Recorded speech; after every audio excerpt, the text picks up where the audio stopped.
Welcome to the Side Out Society podcast, your go-to place for the culture, stories, and communities surrounding women's volleyball. I'm one of your hosts, Tiff Oshinski. And I'm Lindsay Harwood, your other host. Okay, Lindsay, imagine you're at the top of your game.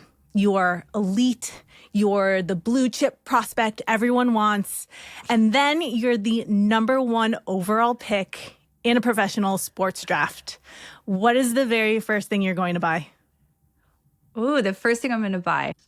Probably nothing right away, but I am going to take bragging rights for the rest of my life. I think with all of my family and friends, I think that's definitely what I'm going to have to do. I think like my team won the championships in high school and my husband did not, and I still don't let him live it down. So I might be too competitive, but yeah, bragging rights for my life.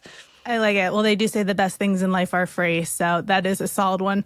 I think I would go out and I would adopt a bunch of cats and then buy the food and all that stuff for them. That's probably what I would do.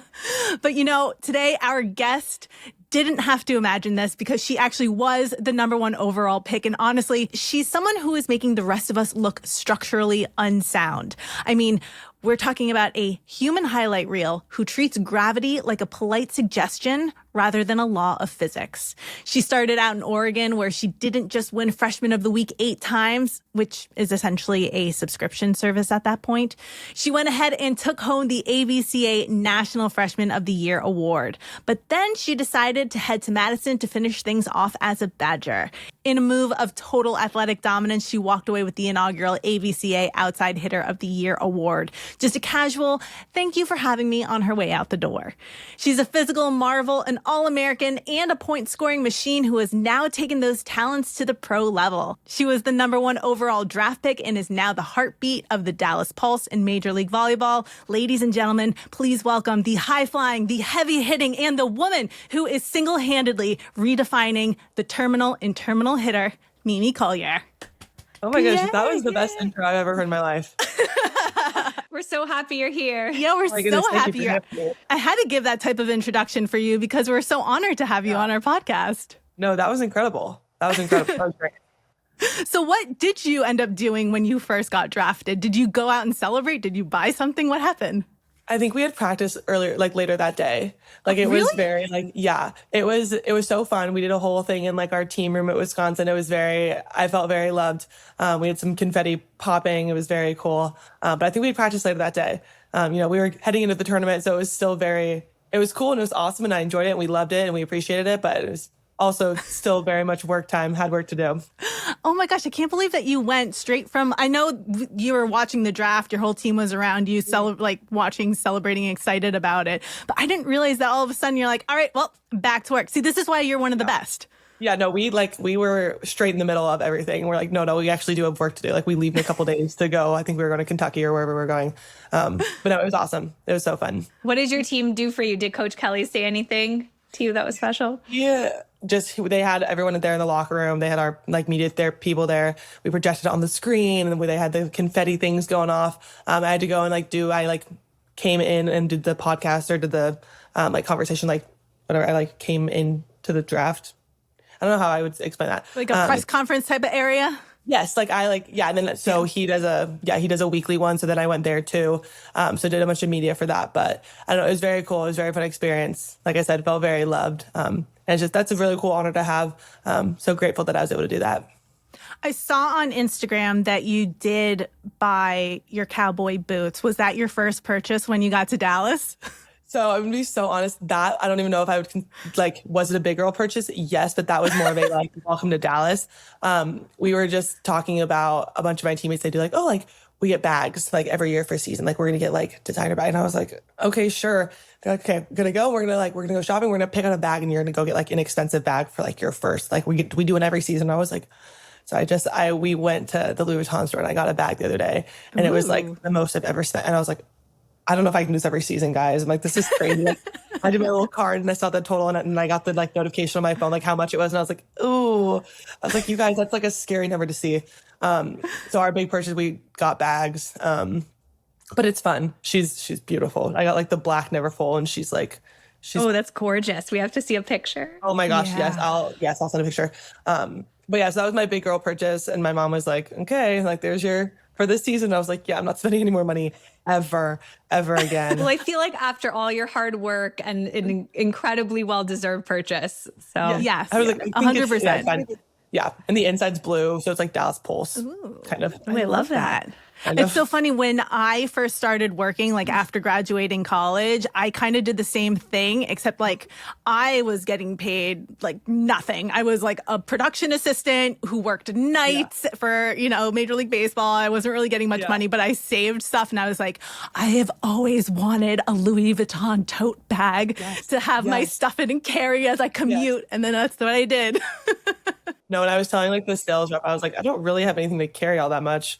Like, unless I'm putting my knee pads in there, but I don't care. I was like, I want it. It's symbolic. It's a girl thing. I don't know. It just feels really good to work hard for something and be able to do that for yourself. 100%. Yeah. So tell me, we saw the videos when you were drafted and moving, like what was going through your head? Like, how did it feel to be the number 1 draft pick? Just tell me some of the emotions that were going on. Yeah, I mean, I'm so grateful, and I think I was really excited because this is a new franchise, and there's just so much new surrounding this team and this like just the people here. So it's exciting. I've never been a part of something that is so new, and it is kind of from the grassroots, and we're gonna build this thing, and whatever happens. But it's something really exciting. Everyone here is really excited about it and getting it started. We've had a great start to this season. The girls are awesome. The coaches and the staff and everyone surrounding us is so awesome. So I think I was really excited to kind of get here and kind of get started. Again, it was hard because we were still in the middle of the tournament. So it was kind of keeping those excited emotions for pro volleyball, but also still very much being where my feet are. And remaining focused on my college season that I was currently in. So I think that was kind of difficult to navigate. But yeah, no, I was very excited. All my girls were very excited. We are having some trips. We want some of the girls to come out here and see me, some of my best friends that are still in Madison. I want them to come out and take a break from the snow, get back in this Dallas heat. But yeah, no, it was so awesome, and I was so grateful. Do you find, I know some of a lot of the players on your team have obviously been playing pro volleyball before, and you have a few newcomers, a few rookies like you, but do you find it different, or is it weird for everybody knowing that this is like the first year of this team, or is everyone kind of knows what they need to do, where to be and all that kind of stuff, because the league has at least been around for a bit? Yeah, I will say it's nice because just there's a lot of the girls that have been in this league. I think it's more of a not knowing each other. Like, this is a lot of the teams in the league have kind of a core group of girls that are returning, which is obviously not the case here. But it's been fun to kind of just discover that and learn more about these girls. A lot of these girls I had, known of, or I've known their names. And so now that I'm playing with them, it's fun to just kind of get to know them on a more personal level. But yeah, so I think a big thing was just more not ever playing with each other and kind of figuring out how we all thrive best as teammates on and off the court, as just friends, as people, and just kind of navigating that. So when you joined the team, who are you really excited to play with? Like, was there a veteran that you're like, oh my God, I'm actually going to be on their team? So my most favorite it's hard because I've already been on her team. So Carson Bacon, I was a freshman, sophomore, when she was a 5th year, 6th year. I knew she'd signed to Dallas. And I was like, when I was talking to Dallas about just kind of arrangements and logistics, I was like, is there any way that we can be roommates? It's like, please. They're like, you're going to be stuck with like a vet. Like, they're like, you're not going to be put with one of the other rookies. Like, we're going to put you with someone older. And I was like, well, I know someone older and someone who I'm really good friends with. I was like, please. So they stuck me and Carson together, and it was like just this such like wholesome homecoming when I got here. And she's like, memes. And now we're little besties, and we live like with each other, and we're living our best lives here in Dallas. So I think kind of reconnecting with her was so fun. And that's another thing that I really enjoy just about this league in general, is there's a lot of my past teammates that play in this league. So there's every weekend it's some sort of reunion, and we get to go get dinner with one of our old teammates. And it's like that every single week. We get to see someone new. So it's exciting to get to see people that, I haven't seen in a couple years, and just kind of, catch up with them. And it's a really exciting time. We're living our best lives out here. Yeah, seriously. When you guys know that you're going to be playing a former teammate, do you find yourself texting them like so excited to see you? Or are you kind of like talking a little smack, like, we're coming and we're going to beat you? Yeah, it's definitely, the texting is definitely more civil. Once we maybe get to dinner, it's a little more, oh, like, what are you guys doing with your game plan? I'm like, oh, okay, well, watch out for that. Cause like we're playing against that, or this is what there's definitely a little more smack talk at the table, which is always fun just cause, a lot of these girls I'd only ever been on the same side of the net with. Like Hannah Pukas, for example, she was just in Orlando. So we got to go see her before, and then she, we're sitting there, we're playing with each other, and like something happened. I like hit a ball and she like dug it like above her head, and it was a good dig. I hit it really hard, and I was pressure got it up, and we're like making eye contact through the net, and I'm like, did you just dig that? I was like, don't dig that ball. Let me chill. So it's like that, just stuff like that. It's fun to play against people and with people that you've known for so long. It makes it really enjoyable. I love the good competition, like a little eye contact, like especially with your best friends. It's so fun. Funny. Yeah, it's so fun. Oh my God. Yeah, Lindsay and I have played together. So we met like after college and everything. Our husbands played baseball together in the city. And then we met through our husbands, and we obviously both played volleyball. So for a period of time, we played on the same team together. But Lindsay and I have yet to play against each other, which I feel like maybe we need to organize something. It gets funny. Like we are both very competitive, but it's all in good fun. There you go. Yes, of course. So before we keep diving into stuff, I wanted to ask you, like going way back to when you were little. I kind of want to start from the beginning and bringing you back to Major League Volleyball. So when you were growing up, like what did you want to be when you were older? Before volleyball was even a thing. I don't know. What did I want to be? I don't know. I was really good at maybe like in like middle school, which I guess I was already playing volleyball at that point. But like I really wanted to be a doctor. I really enjoyed like the sciences and like bio and chemistry and all that was super like my jam. I probably wanted to be a doctor. That's probably what I was telling my parents. But like, no. But both of your parents were athletes. I mean, they were both like all-American athletes. Yeah, they're like, you're going to play sports. So like I played soccer until I was like 12. And then I started volleyball after that. But yeah, so I'm probably a doctor. And then once I started playing volleyball, I was like, nope, this is it for me. This is what I've got going on. I'm good enough. Like I'll stick with this. So it was like pretty immediate when you started playing. Oh yeah. So I played soccer till I was 12. And then when I was 12, it was like my entire soccer team started playing on our like little community center rec league. And it was the whole soccer team and my mom coached. So it's like, it was a bunch of athletic girls, but like not volleyball athletic, like very much like soccer athletic. I played, I really liked it. So then I started playing club, and that was it for me. And I was like, cool. I like volleyball, no more soccer. I just was too big for soccer. Like I was 5'10" and I was like 12, and like just these like little fast girls who were like 5'0". I was like, they would literally like bounce off me. I was a defender. So it was like I couldn't do anything about it. I was like, I'm just too big to be out here. I played basketball in between those seasons. So my mom played volleyball at Long Beach State. My dad played water polo. So growing up, I think she always kind of assumed that I'd find my way there. She never forced me into it. She's like always made it very much a point that she didn't want to force me into it. She didn't want to take on that coaching role for me, and just kind of wanted it to be like my thing. So when I started volleyball, I was a middle because I was, the tallest one, and that's how that goes. And it was always, if I had questions, I could go ask her. If not, she wasn't going to really say anything, again, unless I asked. But, when I got to being 12 and, I was playing basketball, so I knew how to run a slide-ish kind of, because it's the same footwork. And like the slide was her thing. Like she could hit a slide. So then it was funny when I'm 12 and my coach was like, you just accidentally ran one. And she goes, you don't know what that is, but like, go tell your mom. And mom's like, ooh, you're going to be a middle? No, I was middle for 2 more years. And I was like, get me out of here. This is too hard. Like, I want nothing to do with being middle. But yeah, so my mom played. I fell in love. I loved it. I was at the same club for my whole career. And I stopped playing basketball once I got to high school, just because I didn't like it. The physical touch and the sweaty. I'm a sweater. So like people rubbing up on this, I don't like it. So yeah, that's it. Yeah. I found a lot of these like a lot of the women I've interviewed already, like from the Olympic team or, in any of the other professional leagues that are out there, the international leagues, like so many of them have started out in contact sports and then are just kind of like, I'm over the contact.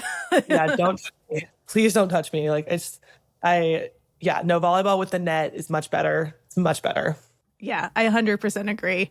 So when did you know that you were like legit good, that you could get into college and play? I think, well, actually, this is a silly story, which I asked Kelly Sheffield about a couple months ago, and he's like, I don't really remember, dude. And I was like, okay, well, that's fun.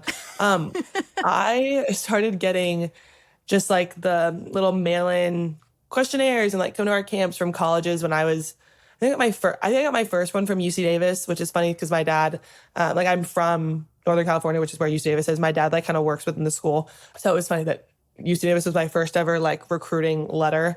When I was like, I want to say beginning of 7th grade was when I got that first letter. So just the idea of getting letters that early it still seems crazy. And I'm glad that there's like kind of rules for that now. But then I got a like thick pamphlet with questionnaires and flyers and just like this big envelope from Wisconsin Volleyball sent to my middle school. Instead of like sending it to my house, like they sent it to my middle school. And I was like, what? And they're like, they called my class. They're like, we have a package for Mimi up here. And like, we don't know. And I was like, Wisconsin Volleyball is sending stuff to my high, like, oh my gosh. So then funny full circle. Now here we are. But and I think it was things like that I was like, why are like, you guys are sending them to me? Like I didn't realize this was this big of a thing. And then, you know, we'd go to club tournaments and there'd be coaches watching on courts and, you know, they're looking up and they're writing stuff down and checking their phone, like looking at me. And I'm like, oh gosh, like, hey guys. So I think it was things like that I was like, oh, like this is getting pretty serious. Like this could be something. So I remember being really excited about that. And, you know, it was fun to kind of navigate all of that really young. How did you decide on Oregon at that point? Like, what was that like? What was the culture like? Yeah. So Matt and Chid played at Long Beach. She was a couple years younger than my mom. I want to say my mom had graduated and Chid was like the next incoming freshman class. But she always says that, you know, Brian Jamalaro would be like, oh, like Nikki Crump, like she hit the slide. And so Chid had always like heard of my mom. So like you know, Long Beach volleyball community is so eensy weensy and it's so small. So Chid played there and then her and Matt both coached there. And just, I think through volleyball connections, they kind of knew my mom and then ended up knowing who I was. So then my sophomore year, also, I'd never been to the state of Oregon. Like, I didn't know that Oregon, like, I was like, okay, Oregon, like, I know it's above California. That's all I got. I went to a camp just because they were like, oh, like, come to a camp because we know your mom and like, we see you on Facebook all the time or whatever. And like my cousin was going to college in Portland. So like we made a trip out of it. We went to go see her and then like came to the camp. When I tell you I got to the camp and I was meeting all the people and I was like, this is it. I'm like, I need to be here. I like absolutely fell in love with Matt and Chid. It was so beautiful in the summer and just everything they were selling me. I was like, I want it all. I'm like, yes. Like this is what I want to be. Like, this is what I want to do. This is where I want to be. I want to be here with you guys. Like, this is it. So that was going into my sophomore year. The rules had changed. So they were not allowed to contact me. So like, I had never once gotten any sort of piece of mail or whatever, or email from like Oregon Volleyball, which because they were very much by the rule book. There was other programs that were not. So I was still getting emails and stuff. And I was like, I thought you guys weren't allowed to. So, but Matt is very by the book, like would not send anything. So going into my sophomore year, I had gone to this camp and I was like, I need to go to Oregon. There was then a year that they weren't allowed to talk to me because they couldn't talk to me before I went into like going into my junior year. So that whole year I'm like freaking out. I'm like, I can't call them. I can't text them. I can't do anything. So I'm really sitting here like cross my fingers, putting all my eggs in this big green Oregon basket. And I would like make my mom, like I knew she was Facebook friends with them. So I'd make her post things with like, oh, I'm wearing an Oregon shirt. Mom, post that. And Matt would like it. Like, okay, I still care. I'm like, yeah, like little like snippets. I'm like, please. So then June 15th rolls around. And I made sure I stayed up. It was like June 14th. I stayed up till midnight because I was like, I'm like, I wonder if anyone's going to send it at like 12:01. Madam or 12:01 sends a text. Hey, Mimi, it's Matt. Like, just want to get on a call with you. When I tell you guys, I also made sure I was wearing an Oregon shirt to like manifest all the good vibes. I don't know. So you're a little superstitious. Oh, it's like that. I'm like, oh, I'm going to manifest. I'm going to manifest this. So he sends this text. I literally like run to my mom and I was like, I like start crying. I'm like, Mom, he texted me. Mom, look, like Matt wants to call me. So like we get on a call like at 10 a.m. the next day and I commit like right then. I'm like, this is it. This is perfect. And it was the best thing ever. Like it was, I loved it. I had the best 3 years of my life there. Matt and Chid are still some of my favorite people. I'm planning a trip to Kansas once this season's over to go see them, to go see all the babies. Aww. But yeah. Did Matt Ulmer's singing voice have any influence on your decision to go to Oregon? That actually might have swayed me away. Yeah. Yeah, we heard him sing at what did he do, the recent national anthem? The national anthem at the Kansas game, yeah. He did the national anthem. He did it, I want to say at like one of our senior nights, maybe my like junior year. He also sang it. And when I tell you I like couldn't keep a straight face, I was like having to like turn away so that I wasn't like laughing. I was like, Matt, I can't. And like, it's not bad. it's just like hearing someone, like actually genuinely try to sing. I'm like, It's just like totally out of context too. I'm like, you'd be the best singer and I still would probably be laughing. Like, I'm so sorry. So you ended up transferring to Wisconsin, and I got to say, like when Sarah Franklin left Wisconsin, we're like, who is going to take her place? And then when you were announced that you were coming, it was like, of course. And I think immediately you had such an impact throughout the season. And then especially, we were in Kansas City at the semifinals. We watched you play. We watched your game against Kentucky, which, by the way, I think didn't you have a career high kills? Like you had one of the best games of your entire career. It. Yeah, I careered, and then Carter careered, and Charlie also careered. Like all three of us careered. I'm not sure how three of your starters careered, you still lose, but that's okay. I mean, in the press conference after we were there, and Coach Sheffield was like, "I have nothing but amazing things to say." Like what he was telling us publicly was exactly what you just said. Like my players played the best. What was going on? I mean, I'm sure that was incredibly heartbreaking and all of those feelings. Like how are you feeling at the end? Did you know that you played that well? Like how did that feel? I definitely think it's one of those things where like looking back, you're like, maybe the stats look a little bit better than it felt, because I wanted to do, my whole thing is like, I want to be as good as I can for this team. I want to do everything I can for this team, no matter what. Like if you need to set me every ball, like cool, like let's set me every ball, and I'll try my best. So it is hard kind of reflecting and being like, oh, like I know that there's a couple kills here and there that like I maybe could have placed better, and maybe like, oh, if that's the difference of, I think pretty sure we lost by 2. It was so close. Yeah. In that 5th set, whatever it was, like, oh, like, dang, like if I would have just hit this ball like a little differently, or maybe if I would have tipped this, or like something about like my shoulders and it would have been a better pass, like just, so things like that, you're like, oh, dang, like we were so close. And like, and everyone tried we tried so hard. I make that joke a lot, but it's like, oh, like we tried so hard. And it's, I don't know, it's heartbreaking to see those group of girls, because I've never been on a team that, there's so much love for these girls. And like, as much as I loved all my Oregon teams, and I'm still best friends, my Oregon teammates, like those are going to be bridesmaids at my wedding, but like, they're just the love that this Wisconsin team had for each other. And like, it was very much like, I'm going to do it for the girls standing next to me. So it was hard to see that, everyone wants to have the confetti falling on them, but we tried. I mean, it was incredible from the stands, though. Like you guys, it was very obvious how well you played and how much you wanted it. And afterwards, I mean, before both of us were like, can everyone win, please? Yeah. Like we love all of you so much. Yeah. We were hoping for that too. So you have this like huge camaraderie, both with your Oregon teams and with your Wisconsin team. Now that, you've gone to the next level, like what is it about the team, like off the court, that you're going to miss the most about them? I know you still see a bunch of them, but like that you're not able to do every single day or as frequently as you used to. I think it's just the idea of like how much we were seeing these girls. Like I see my Dallas teammates, like we see them every day when we go to practice and all the things.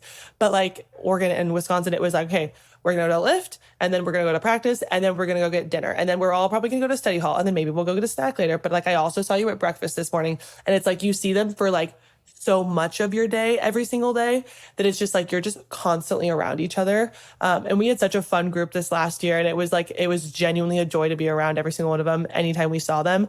And just, seeing them out and about, and, oh, I saw you at Collier, then I saw at this coffee shop. Like we just kind of see each other kind of, I guess, out in the wild more often. Just because, right, like we're adults here, and everyone's like doing their own thing, and I'm just like, everyone's like literally living their own like adult life, and like we're not just kind of like stuck in college. And I'm like, oh, I'll see you at the student athlete center doing like homework.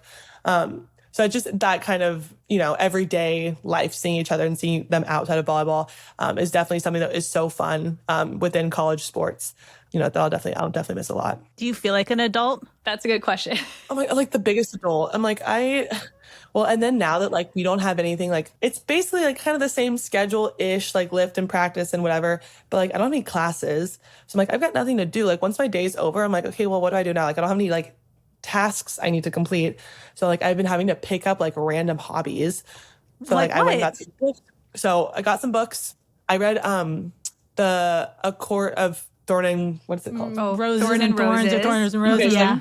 I started Love that. it. Everyone's like, you need to read it. I'm like, okay, cool. We got some books. Me and Carson like started some puzzles. So we've got like puzzles spread out across the apartment. And then I saw a TikTok thing. And mind you, okay, before I say this, it is a TikTok trend. So I'm not like crazy, because my mom saw it in our Amazon cart and was like, Mimi, why did you order this? I'm like, it's a TikTok thing. But like the bedazzling thing, Have you heard about that? Mimi, I just ordered one too.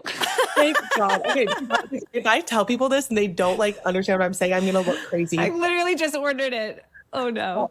I ordered it. I love it. It's the most like perfect. Like we've also been like binge watching TV, like on all the shows. Like we just finished His and Hers last night. If you guys watched that, It's No, so I haven't good. watched that We're on the one. same. I just finished it too. It's so good. we finished it last night. Okay. But it's like I need to like watch things, but I'm like I can't be watching things and scrolling on my phone. I'm like I need something to do with my hands.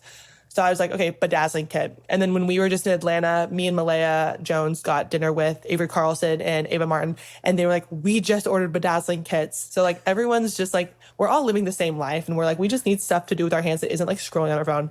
What have you so I've bedazzled been- so far?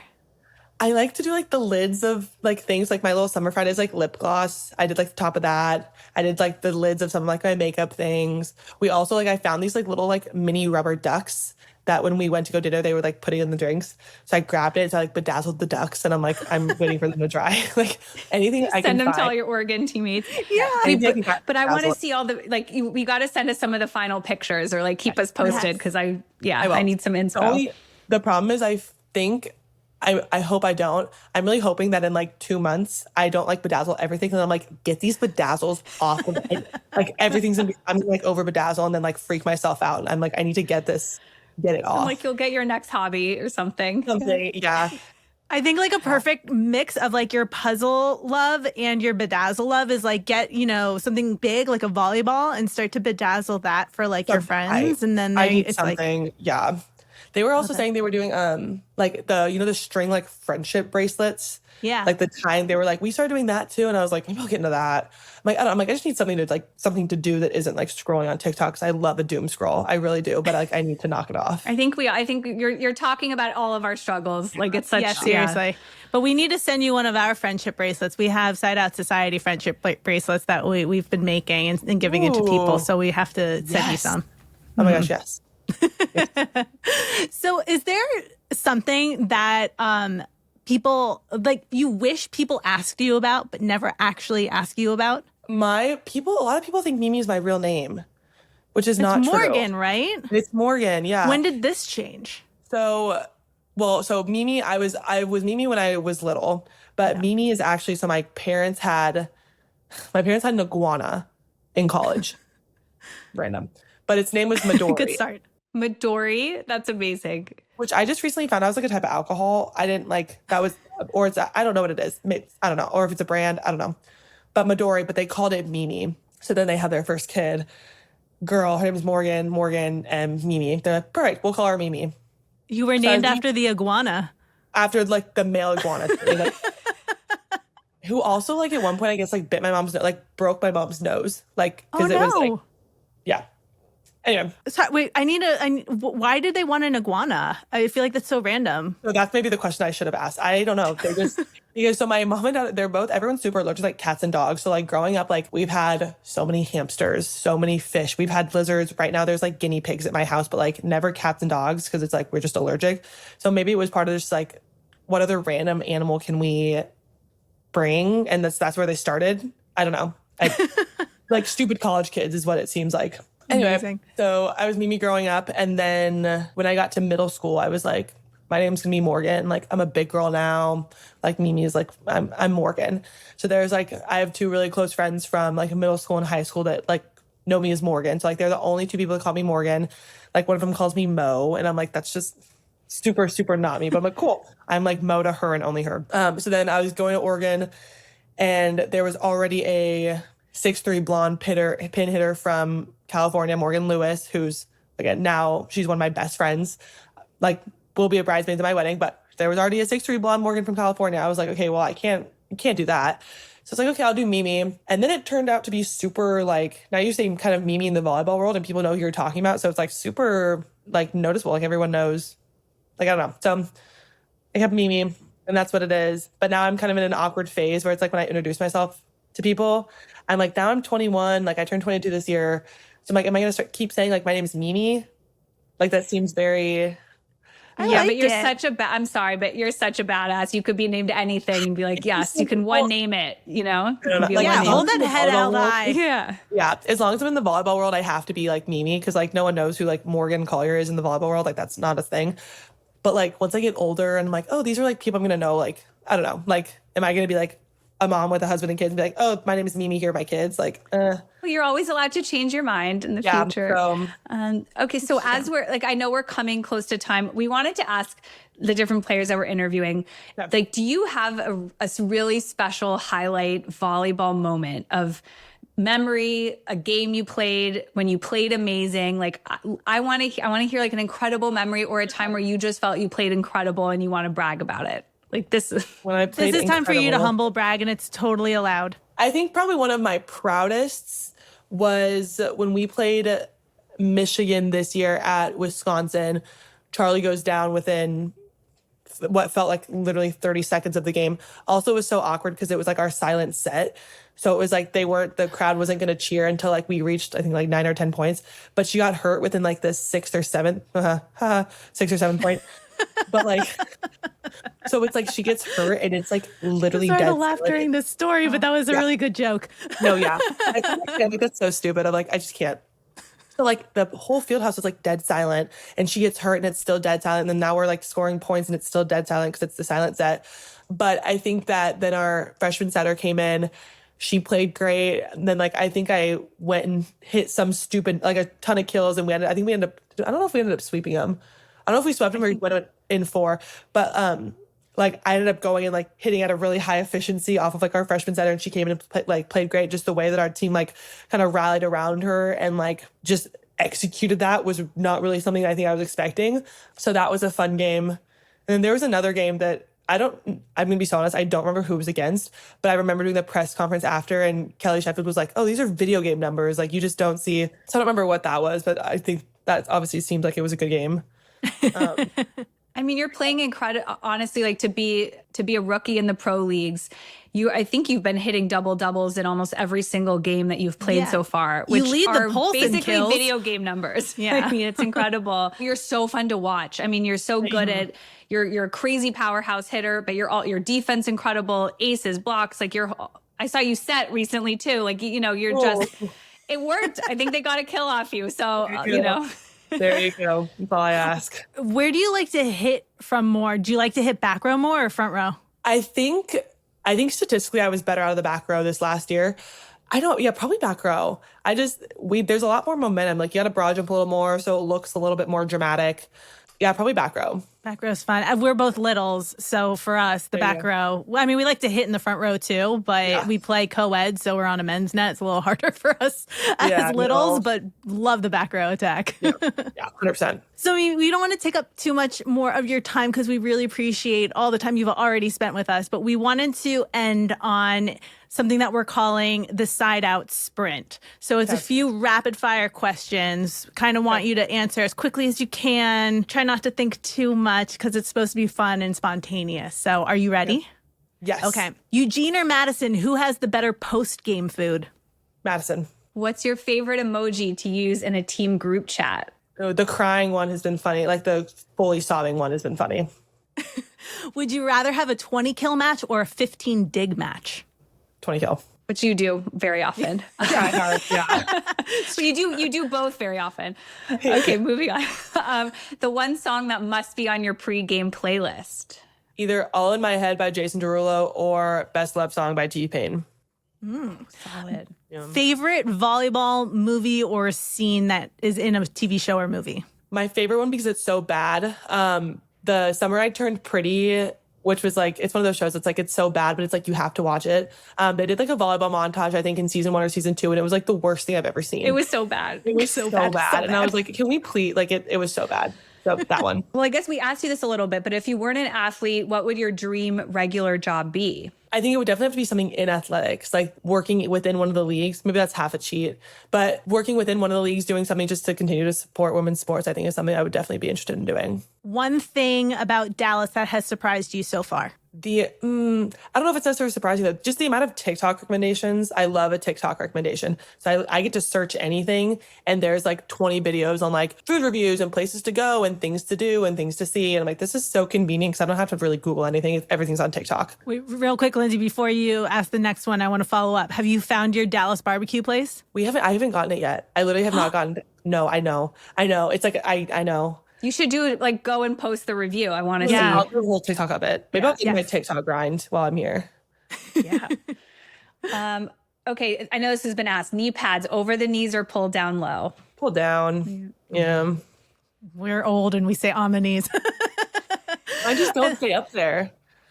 Fair. You're too tall, you know. Last question. Who is the funniest person on the Dallas Pulse roster? Either Malaya Jones or Kelsey Payne. They're hilarious. Got to bring them, do some Dallas barbecue recommendations with them. Yeah, Yep. we'll see. Yep. Oh my God. Get some good TikToks out there. That TikTok would go viral for sure. For sure. Well, Mimi, thank you so much for your time, for, allowing us to watch your amazingness on the court and, your personality off the court. Like, it's been a pleasure speaking with you, watching you, and we wish you the best of luck this season. Of course. Thank you for having me. I appreciate it. Yeah, thank you. And can't wait to see you play. Thank you.